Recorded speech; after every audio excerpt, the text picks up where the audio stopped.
ঋতব্রতকে চিনতে পেরেছেন তো? সেই ভাইরাল ভিডিও মনে আছে তো?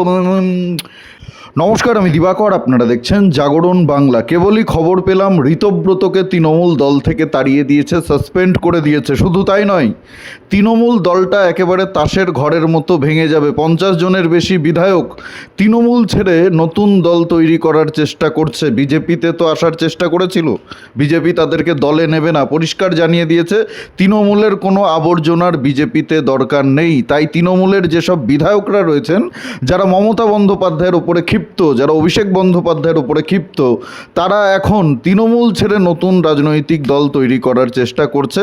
আর এটা সত্যি খুব ভালো কথা, সত্যি খুব ভালো কথা। ভালো তৃণমূল না সেজে, বিজেপিতে ঢোকার চেষ্টা না করে, বিজেপির দরজায় ধাক্কা না দিয়ে বিরোধী রাজনৈতিক দল করুন। নতুন বিরোধী রাজনৈতিক দলের প্রয়োজন রয়েছে পশ্চিমবঙ্গে। বর্তমানে আপনারা যদি দেখেন, পশ্চিমবঙ্গে সেইভাবে বিরোধী রাজনৈতিক দল নেই। তৃণমূল শুধু খাতায় কলমেই রয়েছে। তৃণমূলের লোকেরা এখন রাস্তায় বেরোতে পারছে না। রাস্তায় বেরোলে ইট, পাথর, পচা ডিম, পচা টমেটো, সেগুলো খেতে হচ্ছে, মারধর খেতে হচ্ছে। তাই ভয়ে তৃণমূল নেতারা এখন রাস্তায় বেরোচ্ছে না। বিরোধী দলের তো প্রয়োজন রয়েছে, গণতন্ত্রে মজবুত বিরোধী দলের প্রয়োজন রয়েছে। সিপিএম চীনের দালাল, পাকিস্তানের দালাল, তাদেরকে মানুষ ওই চিমটা দিয়েও এখন আর ছুঁতে চায় না। 34 বছর ক্ষমতায় থাকা রাজনৈতিক দলের আজকে কি অবস্থা আপনারা সকলেই জানেন। বিজেপির সমালোচনা করার জন্য, সরকারের সমালোচনা করার জন্য তো একটা মজবুত রাজনৈতিক দলের প্রয়োজন রয়েছে, বিরোধী রাজনৈতিক দল, যারা রাস্তায় নামবে, যারা মানুষের সুবিধা অসুবিধা নিয়ে কথা বলবে। সরকার কোনো খারাপ কাজ করলে, ভুল কাজ করলে সেটা নিয়ে রাস্তায় নেমে প্রতিবাদ করবে, সমালোচনা করবে। একটা মজবুত বিরোধী রাজনৈতিক দলের প্রয়োজন রয়েছে। তাই আমি বলবো, এই খবরটা কতটা সত্য আমি তো জানি না, তাই আমি নিশ্চিত হয়ে বলতে পারছি না। তবে যেটা রটে তার কিছু হলেও তো ঘটে, নিশ্চয়ই কিছু ঘটনা ঘটছে, গোপনে কোনো খিচুড়ি তৈরি হচ্ছে, সেটা আগামী দিনে আমরা সবাই জানতে পারবো। কিন্তু যদি সত্যি এরকম ঘটনা ঘটে থাকে, তাহলে আমি বলবো খুব ভালো, খুব ভালো। ঋতব্রত, রিজু দত্ত, আরও যারা রয়েছে ওই অরূপের মতো, যারা তৃণমূলকে এখন গালাগালি করে ভালো তৃণমূল হওয়ার চেষ্টা করছে, অভিষেক বন্দ্যোপাধ্যায়কে গালিগালাজ করে, আইপ্যাককে গালিগালাজ করে, মমতা বন্দ্যোপাধ্যায়কে আক্রমণ করে, যারা এখন ভালো তৃণমূল সাজার চেষ্টা করছেন, আপনারা ভালো তৃণমূল যদি সাজতে হয়, তাহলে নতুন রাজনৈতিক দল করে বিরোধিতা করুন। ন্যূনতম 15 বছর বিরোধী রাজনৈতিক দল করুন। মানুষ আপনাদেরকে সার্টিফিকেট দেবে। ভোটে লড়াই করুন।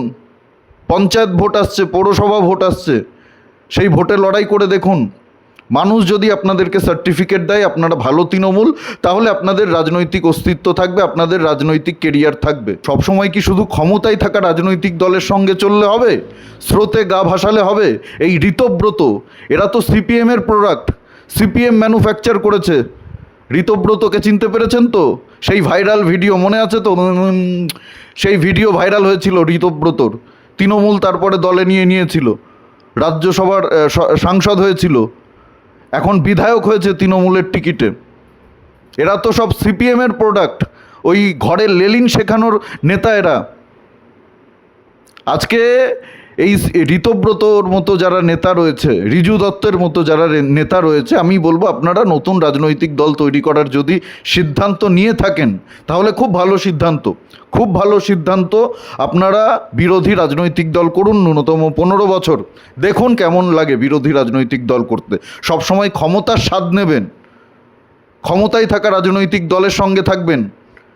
যখন সিপিএম ক্ষমতায় ছিল তখন সিপিএমের সঙ্গে ছিলেন, তারপরে পাল্টি মেরে ডিগবাজি খেয়ে তৃণমূলে চলে এলেন। তৃণমূল যতদিন ক্ষমতায় ছিল তৃণমূলের থেকে সমস্ত সুযোগ সুবিধা নিয়েছেন, সমস্ত সুখ ভোগ করেছেন। আজকে তৃণমূল ক্ষমতা থেকে সরে যেতেই তৃণমূলকে গালিগালাজ করছেন। এই দিক থেকে আমি অধীর রঞ্জন চৌধুরীকে খুব সম্মান করি। রাজনৈতিক মতাদর্শ ভিন্ন হতেই পারে, আমি অধীর রঞ্জন চৌধুরীকে হিন্দু বিরোধী নেতা মনে করি, এই বিষয়ে কোনো সন্দেহ নেই। কিন্তু উনি যে রাজনৈতিক দলটা করেন প্রথম থেকে, দুঃসময়েও সেই রাজনৈতিক দলটা উনি করছেন। উনি চাইলেই বিজেপিতে আসতে পারত। বিজেপিতে ওনার মতো নেতাদের প্রয়োজন রয়েছে, এবং বিজেপি, উনি যদি বিজেপিতে আসতে চাইতেন, বিজেপি ওনাকে একেবারে দুহাত বাড়িয়ে নিতেন, কিন্তু উনি সেটা করেননি। এখনও উনি কংগ্রেস করছেন।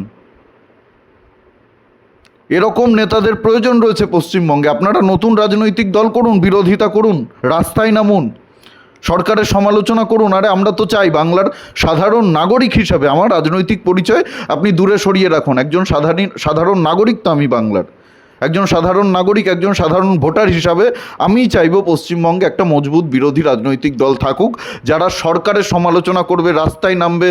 আমরা যেরকম লাঠি খেয়েছি পুলিশের, মিছিল করতে গিয়ে অনুমতি পাইনি, হাইকোর্টে যেতে হয়েছে বিজেপিকে, আদালত থেকে অনুমতি নিয়ে মিছিল করতে হয়েছে, মিটিং করতে হয়েছে, আপনারাও সেটা করুন। বিজেপির দরজা আপনাদের জন্য বন্ধ, যতই দরজা ধাক্কা দিন না কেন বিজেপি দরজা খুলতে পারবে না। বিজেপির কোনো নেতা চাইলেও আপনাদেরকে দলে নিতে পারবে না।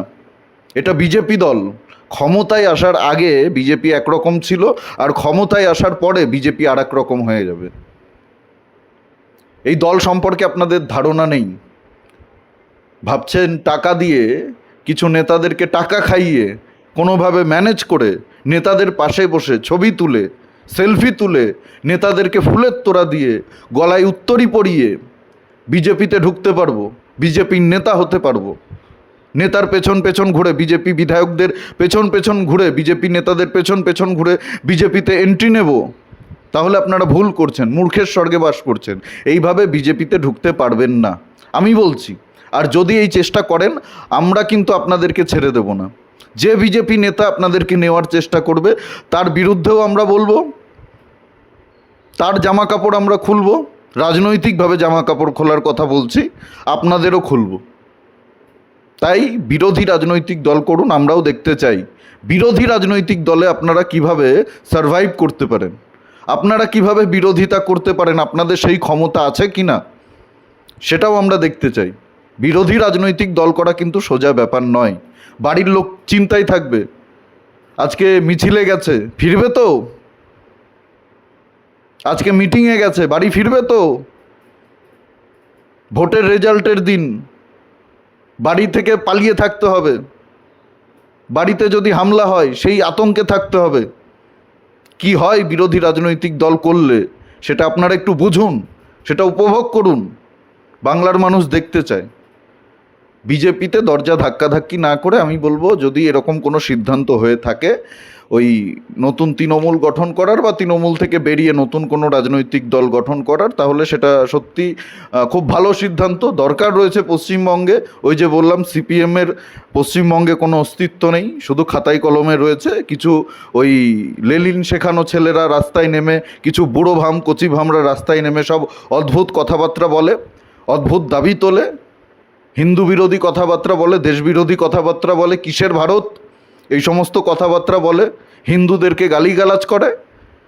তাদের পশ্চিমবঙ্গে আর রাজনৈতিক ভবিষ্যৎ নেই।